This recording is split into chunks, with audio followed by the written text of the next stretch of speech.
are learning from. So tell us about, what have you learned? And what has been the struggles that you have seen? And how are you thinking about where to go next? Okay, again, a good broad question. I'll try to keep it focused to some degree.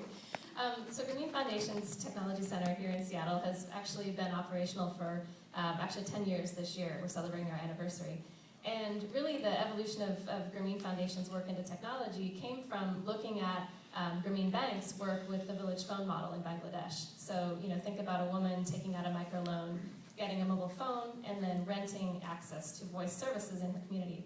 And so while that model sort of became less and less viable from an economic standpoint as mobile phone penetration increased, the fundamental context there about having sort of a micro business in a poor community and having a business model that can be sustainable really is something that we see as valid. And so our early work in mobile phones and technology was really taking the village phone model and seeing how could this work if you take it out of Bangladesh that has extremely high population density and put it into a community in Rwanda or in Uganda or Cameroon. Can that model be adapted to work in these other contexts? And we learned a lot from that.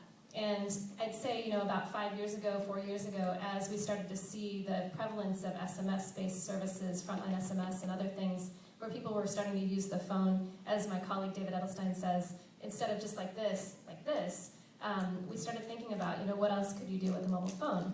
And so our early foray into that was creating some services in Uganda together with MTN and Google that were really around search-based databases of information on health and agriculture.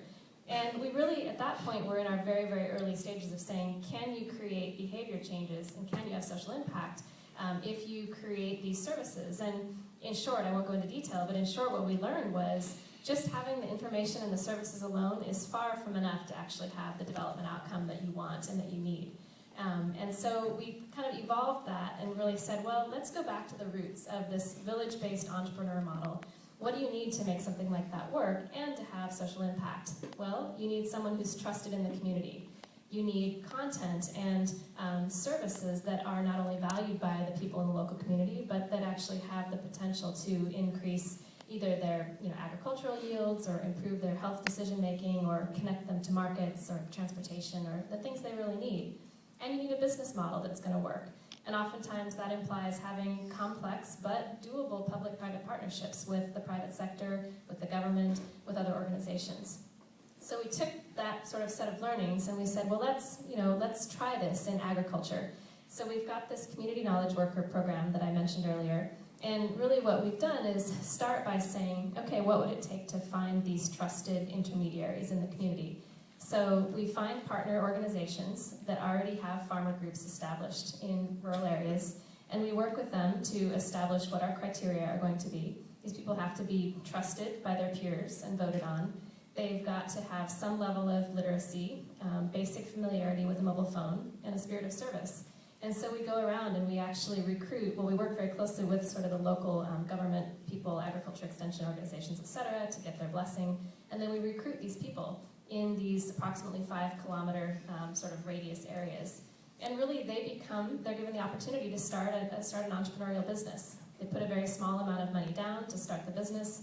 And then over time, as they deliver these services through the mobile phone to their neighbors, they can earn an income from that. And it can be up to about $20 a month, which for most of these people would about double their monthly income. And so really the key is saying, there's a lot of pieces that obviously can sort of fall apart in that model. It's very operationally heavy. But the key is really working deeply with these partner organizations who already have the presence on the ground. And technology, as we've heard, is really just an enabler. It helps facilitate the exchange of information. These community knowledge workers provide information to farmers about crop issues they're dealing with or animal and livestock issues they're dealing with, and they collect data in the form of surveys. And I think what's important is that all of this work is happening on the ground. I sit here in Seattle. We have a very small office in Seattle, but I've got 40 colleagues sitting in Uganda, and only 2 of them are expats. And so our office is in Kampala, but we spend a significant amount of time out in the field doing very, very deep, I would say, envisioning sessions where we're really trying to say, we think that there's a need for example, a bulk buyer solution to help farmers bulk their crops.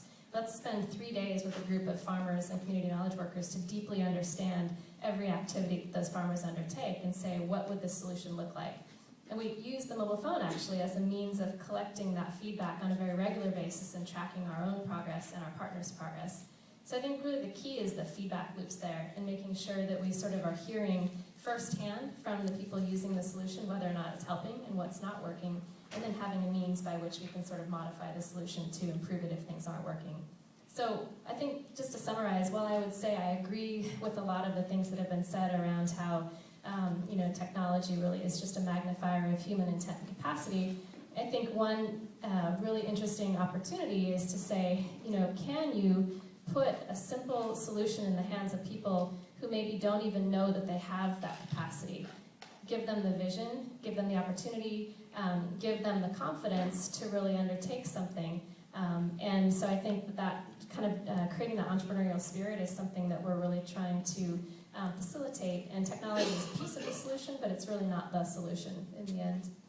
Joy, thank you.